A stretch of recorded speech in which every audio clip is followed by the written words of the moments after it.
Yo, I'm sorting through some heinous haters like a pooper scooper. I'm just trying to take my life like a Koopa Trooper. I'm Double Mario, that mean I'm super. And I'm freaking dangerous like a Chupa Cabre. What's up, my wizards? Dev, SBMTG down there, getting to do a deck tech again today. It really has been a while. This time it's been like a week since I did a deck tech. Here's one that's been in the making for a long time. We've been talking for, what, like a month and a half now about Solar Flare. Some of you are probably like, what is Solar Flare? I like Dragon Ball Z.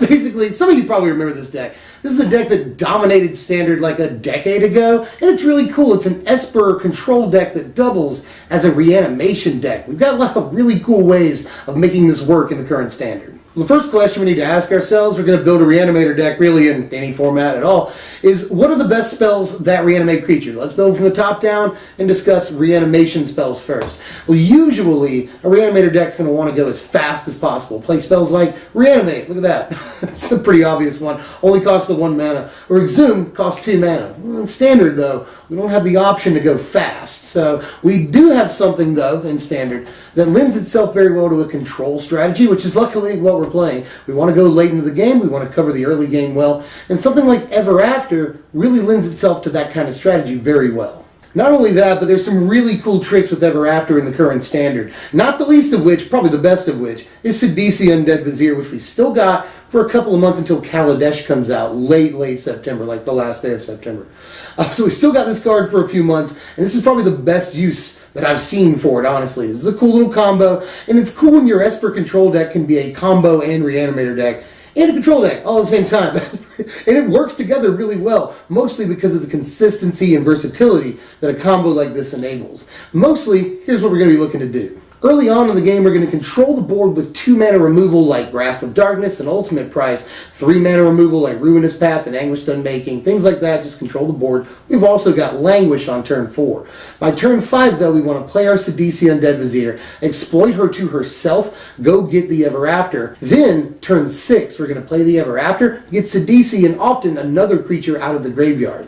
What will happen then is that Ever After will resolve, go to the bottom of your library. You can then exploit Sidisi to herself to go get Ever After again. You can also obviously exploit the other creature that you got back with Ever After instead of Sidisi if that's what you want to do. But it's best to keep putting Sidisi in the graveyard so that you can Ever After it next turn and then do this all over again. So basically it's, Ever After, get Sidisi back, exploit her to herself, put the Ever After back into your hand because after it resolves, it's on the bottom of your library. Go search it up with Sidisi, put it back into your hand. Next turn, you'll be able to play it again. This basically means that we'll be able to get Sidisi and another creature every single turn, and sometimes that's crazy value. Now that I've explained the combo, I should tell you that we're playing 2 copies of Ever After and 3 copies of Sidisi in the deck. We don't need to play too many copies of Ever After. We're going pretty long if we have our way, and we've got a lot of ways of drawing cards and hitting an Ever After. Not only that, but Sidisi obviously searches up Ever After for us. But 2 is fine, and like Sidisi, I just don't want to hit the legend rule too much, but I do want to play at least the 3 copies so that we can consistently draw her. She's obviously very important. So we got this cool combo going.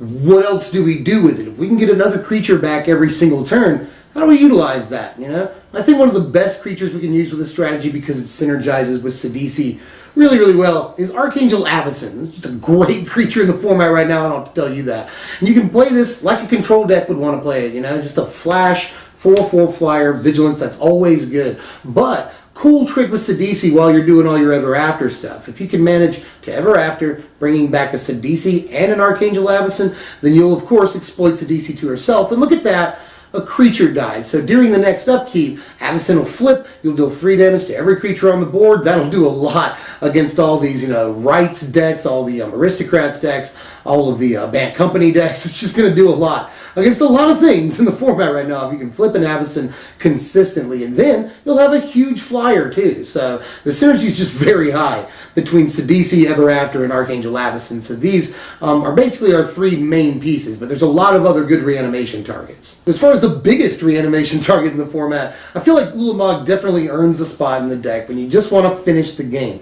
And you can make an argument for the Kaz, Kozilek could go in here because we're a control build. We'll have a lot of different cards at different mana costs, so his, discard things to counter spells could be really good, but when we play a big Eldrazi, we just want to end the game, and Ulamog's very good at doing that. even if we don't get the cast trigger. If they're facing down a Ulamog, they have to win the game in a couple of turns, even if they have chump blockers. So want to at least have the option of searching up a Ulamog. Another one-of reanimation target in the deck is a Linvala. We gotta at least play one copy of Linvala. Very good against all the aggro decks in the format if you can get there. Just incredibly good. This is very good to say, keep discarding or sacrificing, then bringing back with Ever After. That's incredibly relevant. If you can get multiple triggers off of this, that's just awesome. Big 5 power flyer, ends the game a lot of the time and gets us back in the game against certain decks. So Linvala, I think, is a good for a silver bullet copy, but I wouldn't go too high on the number of copies here. And to finish the big meaty creatures, we'll play 2 copies of Kalitas in the deck. Again, we want to control the early game with removal, and we're packing Languish in the deck. So Kalitas is very synergistic with all of our removal, and very good again against all the rights decks, and just decks that want to sack creatures in the format. Very good against those. So just stops them cold. The Aristocrats deck can't do anything against Kalitas.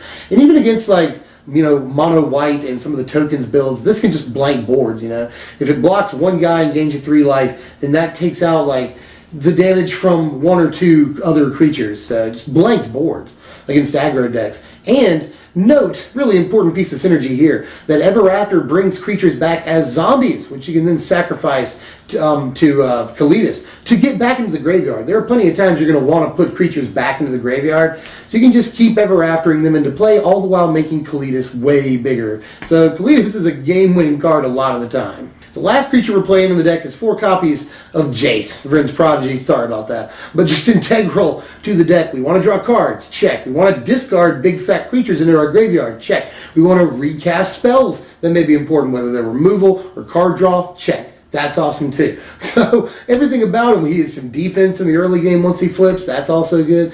Everything about Jace, absolute perfectly amazing for the deck. So I'm sorry, but we gotta play him, guys. Just probably the best thing in the format as far as discarding cards goes, and all the while also drawing his cards. And once he flips, he gets absolutely nuts. He's also not a terrible reanimation target for a couple of reasons, You can reanimate him and keep him around for a turn in the late game. He'll almost certainly flip when you activate him when he loses Summoning Sickness. So that's one reason.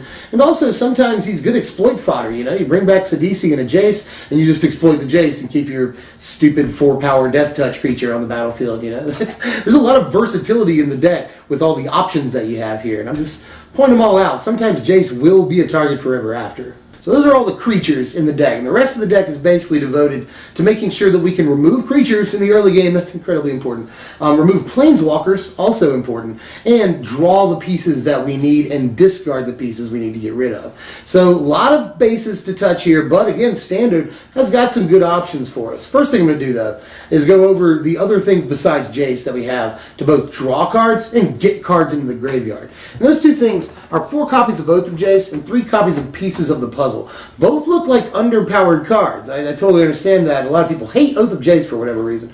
But Oath is especially good in the deck, drawing us 3 whole cards. That's just amazing. Drawing 3 cards is incredible. And the relevant thing here is that it discards 2 cards. And sometimes you'll just, one activation of Jace before they kill it, or Pieces of the Puzzle will only dump 1 creature into your graveyard. With Oath of Jace, you have the option of dumping 2 guys into the graveyard all at one time and guaranteeing that you have enough targets for Ever After to be good. So that's actually a very relevant piece of synergy to point out. And Pieces of the Puzzle not only dumps things into our graveyard, but helps us find spells that we need. Whether it's Ever After, this helps us get to Ever After much easier. And also Languish. Turn 3 we can play a Pieces of the Puzzle, and that'll help us dig to get our Languish on turn 4, which is extremely relevant. So I've actually liked Pieces of the Puzzle way more than I thought I would. The rest of the main deck is basically all removal. And I'm just going to give you the list of the removal here, right here. I'm going to go over them sort of very quickly, sort of a lightning round of removal. Grasp of Darkness, the 3 copies of that. Just staple removal in the format. And we need double black for a lot of cards in the deck if you haven't noticed. Ever After, Sidisi, a couple of other things even. So Ruinous Path, obviously right there. You see that card? So we have to make double black consistently. We might as well play the most staple piece of removal in the format. Ultimate Price, right there, 2 copies of that. Kills a lot more things than you would imagine in the format. Some very relevant creatures. And then as far as 3-mana removal, Ruinous Path and Anguish Unmaking. Both kill planeswalkers, which is insanely important against a lot of the decks, mostly green-white tokens, which we have a terrible matchup against. Same thing with Naya planeswalkers. Matchup is god-awful. So something like this can, or both of these, can really help. And in a pinch, they can kill creatures. That's also good. And then Languish is just Languish.